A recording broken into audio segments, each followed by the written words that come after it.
ये समाज, ये मीडिया, ये सरकार इतनी खुदगर्ज कैसे हो सकती है? आप जानते हैं उत्तराखंड में जो हमारे मजदूर फंसे हुए हैं सिलक्यारा टनल में, 41 मजदूर, उन्हें निकलने में अभी 1 महीने का और वक्त लग सकता है। और ये मेरे शब्द नहीं है, international tunnelling expert Arnold Dix ने एनडीटीवी को दिए गए इंटरव्यू में इस बात की तस्दीक की है कि अभी उन्हें 1 महीने का और वक्त लग सकता है। खबर क्या है दोस्तों, मैं आपको बताता हूं और इसमें सियासत क्या चल रही है। और यही नहीं, अगर वायर की इस खबर पर हम विश्वास करें, और मैं चाहूंगा कि इस खबर की जांच हो, ये जो टनल जो कंपनी बना रही थी ना, वो कंपनी किसी और की नहीं, प्रधानमंत्री की परम मित्र गौतम अडानी की कंपनी थी, नवयुग कंपनी। उसकी चर्चा मैं करूंगा, मगर सबसे पहले इसके सियासी पहलू की बात करते हैं। मैं आपको बतलाना चाहूंगा दोस्तों, मोदी सरकार ने अमेरिका से एक ड्रिलिंग मशीन मंगवाई थी और उस ड्रिलिंग मशीन के जरिए हॉरिजॉन्टली, यानी इस अंदाज में ड्रिल किया जा रहा था। मशीन अंदर जाती है, टूट जाती है। अब वर्टिकल ड्रिलिंग की जा रही है, यानी कि ऊपर से खुदाई जा रही है। एक मजदूर अंदर जाएगा, वो खुदाई करेगा और फिर वो कुछ देर बाद बाहर आएगा।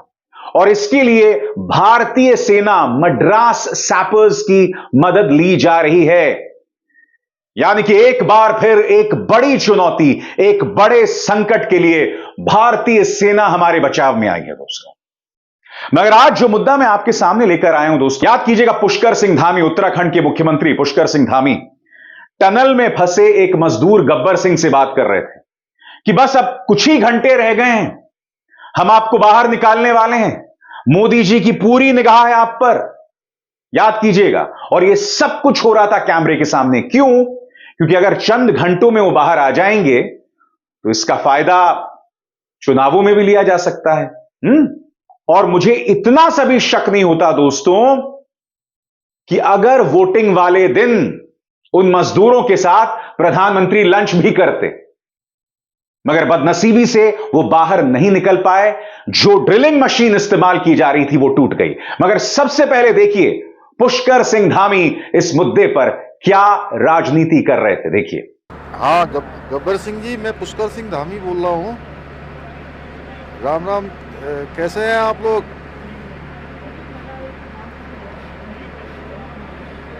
अच्छा, चलिए भाई, बहुत हम लोग बिल्कुल पास पहुँच गए हैं और बड़ी आप लोगों की हिम्मत है और बहुत ही आप लोगों के लिए सब लोग प्रार्थना कर रहे हैं यहाँ। और हम लोगों को उम्मीद भी है, मैं भी रात से आ गया हूँ, जनरल साहब भी आ गए हैं यहाँ पर। और प्रधानमंत्री जी रोज आप लोगों के बारे में रोज चिंता कर रहे हैं, रोज अपडेट लेते हैं मुझे सवेरे 7 बजे।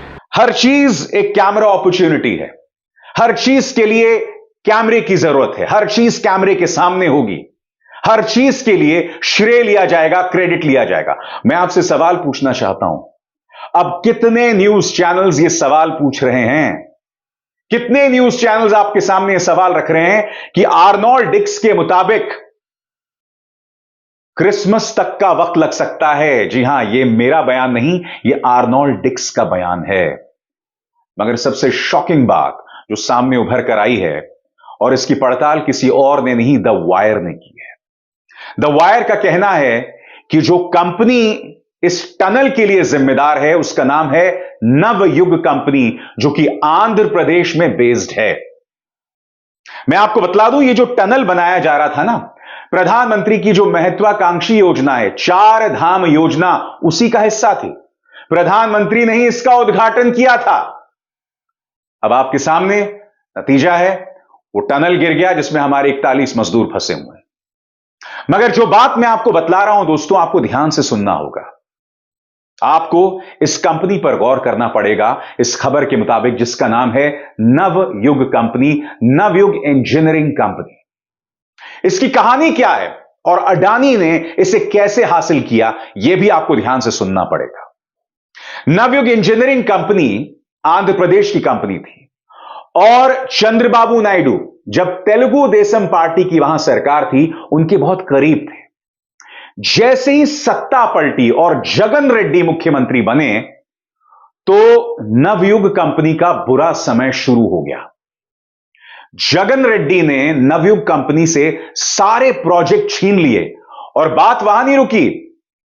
अचानक नवयुग कंपनी पर इनकम टैक्स की रेड पड़ती है। इनकम टैक्स के 20 अधिकारी आकर नवयुग कंपनी पर रेड डालते हैं। अब एक और प्रोजेक्ट पर गौर कीजिएगा जिसका नाम है कृष्णपट्टम पोर्ट कंपनी प्रोजेक्ट। यह कृष्णपट्टम पोर्ट कंपनी प्रोजेक्ट होता है नवयुग के पास। गौतम अडानी की निगाह इस कृष्णपट्टम पोर्ट कंपनी प्रोजेक्ट पर थी, मगर जाहिर सी बात है वो प्रोजेक्ट किसके पास था? नवयुग कंपनी के पास। साल 2020 आता है और गौतम अडानी नवयुग कंपनी के 75% हिस्से पर कब्जा कर लेते हैं, एक्वायर कर लेते हैं। और अगले ही साल यानी 2021 में जो 25% बचा होता है उस पर भी गौतम अडानी का कब्जा हो जाता है। क्यों? क्योंकि गौतम अडानी की निगाह कृष्णपट्टम पोर्ट कंपनी पर होती है। याद कीजिएगा दोस्तों, उससे पहले इनकम टैक्स ने नवयुग इंजीनियरिंग कंपनी पर रेड मारी थी। मैं आपको याद दिलाना चाहूंगा कि मुंबई में भी जो एयरपोर्ट का पूरा प्रोजेक्ट था, जो पूरी परियोजना थी, वो एक कंपनी के पास थी, जीवीके कंपनी। उस पर भी इनकम टैक्स की रेड मारी जाती है और फिर वो जो पूरा का पूरा मुंबई की जो एयरपोर्ट की परियोजना है वो गौतम अडानी के पास चली जाती है। यानी कि अगर हम दोनों मामलों में देखें तो पहले रेड डालो, दबाव बनाओ और फिर गौतम अडानी आप पर कब्जा कर लेते हैं। मैं चाहूंगा कि वायर जो ये दावा कर रहा है, सरकार और गौतम अडानी इस पर अपनी राय दें। और आपने देखा दोस्तों, चाहे जीवीके कंपनी हो जिसके पास मुंबई एयरपोर्ट को लेकर पूरी जिम्मेदारी थी, उन पर इनकम टैक्स की रेड मारी जाती है, एजेंसीज की रेड मारी जाती है और फिर वो प्रोजेक्ट किसके पास चले जाता है? गौतम अडानी के पास। और याद कीजिएगा, यही मुद्दा राहुल गांधी ने भी उठाया था। राहुल गांधी ने भी जीवीके कंपनी, मुंबई एयरपोर्ट और गौतम अडानी वाला मुद्दा उठाया था कि किस तरह से कंपनीज पर दबाव डाला जाता है रेड्स के जरिए और फिर उन्हें मजबूरन यह प्रोजेक्ट गौतम अडानी के सुपुर्द करना पड़ता है। एजेंसीज को सीबीआई, ईडी का प्रयोग कर जीवीके पर दबाव डालकर हिंदुस्तान की सरकार ने उस एयरपोर्ट को अडानी जी के हाथों में कर दिया। आंध्र प्रदेश की नवयुग कंपनी जिसके पास उत्तराखंड की टनल परियोजना की जिम्मेदारी थी, वहां पर भी दोस्तों इसी अंदाजे बयां का इस्तेमाल किया गया। पहले सत्ता बदलती है, जगन रेड्डी जो कि भाजपा के बहुत करीबी हैं, वो सारे प्रोजेक्ट्स उनसे छीन लेते हैं। उसके बाद इनकम टैक्स उन पर रेड मारती है और फिर गौतम अडानी उस कंपनी पर कब्जा कर लेते हैं। पहले 75% और बाद में 25%। और आज गौतम अडानी की उस कंपनी के पास इस टनल यानी सिलक्यारा टनल को बनाने की जिम्मेदारी थी। मैं आपसे सवाल पूछना चाहता हूं, कितने मीडिया न्यूज चैनल्स ये सवाल कर रहे हैं? कितनों ने यह सवाल उठाया है? क्या यह सवाल पूछा जाना चाहिए या नहीं पूछा जाना चाहिए? चलिए सवाल मत पूछिए, जो सवाल मैं अपने इस कार्यक्रम में उठा रहा हूं कि वो नवयुग कंपनी गौतम अडानी की कंपनी है या नहीं, गौतम अडानी इस बात का जवाब दें। वायर की इस रिपोर्ट का जवाब दिया जाए। इस सवाल का भी जवाब दिया जाए कि आप राजनीति के लिए तो गब्बर सिंह से बात कर रहे थे, मगर जब असली शोले आई तो आप चुप हो गए। कहां गया गोदी मीडिया, बताइए।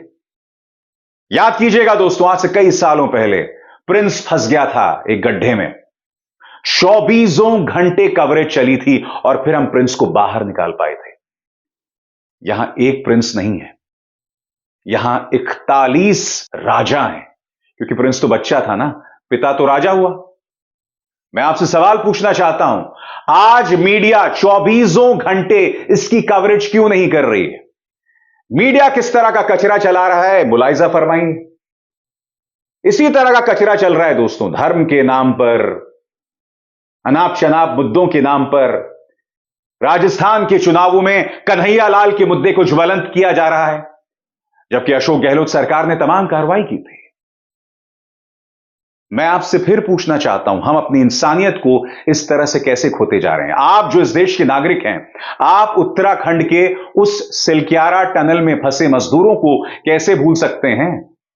मीडिया से सवाल क्यों नहीं किया जाता? यह तीसरी बार है जब मैं कार्यक्रम कर रहा हूं, और मेरा मंच तो एक 24 घंटे का न्यूज चैनल भी नहीं है। एक सिर्फ YouTube और Facebook प्लेटफॉर्म है जहां मैं आपके सामने बातें रखता हूं। जब मैं यह मुद्दा उठा सकता हूं पूरी शिद्दत के साथ, पूरे जुनून के साथ, तो इन गोदी मीडिया न्यूज चैनल्स को कौन रोक रहा है? हां, वो लोग निकल जाते ना, तब प्रधानमंत्री के साथ उनकी तस्वीर जरूर आती और उसका फायदा चुनावों में जरूर लिया जाता है। मगर अब खामोशी है। अडानी के मुद्दे पर भी और हमारे मजदूरों के मुद्दे पर भी, जिन्हें निकलने में अभी 1 महीने का वक्त और लग सकता है। पहले ही ये लोग 360 घंटों से, 15 दिनों से फंसे हुए हैं। सोचिए अगर 1 और महीने का वक्त लगेगा, जैसा कि Arnold Dix international tunnelling expert कह रहे हैं। ये सवाल हैं, इनसे बचा नहीं जा सकता दोस्तों। सवालों के जवाब लिए जाएंगे, मांगे जाएंगे, जवाब तो देना होगा। अभिसार शर्मा को दीजिए इजाजत। नमस्कार। स्वतंत्र और आजाद पत्रकारिता का समर्थन कीजिए, सच में मेरा साथी बनिए। बहुत आसान है दोस्तों, इस ज्वाइन बटन को दबाइए और आपके सामने आएंगे ये 3 विकल्प। इनमें से एक चुनिए और सच के इस सफर में मेरा साथी बनिए।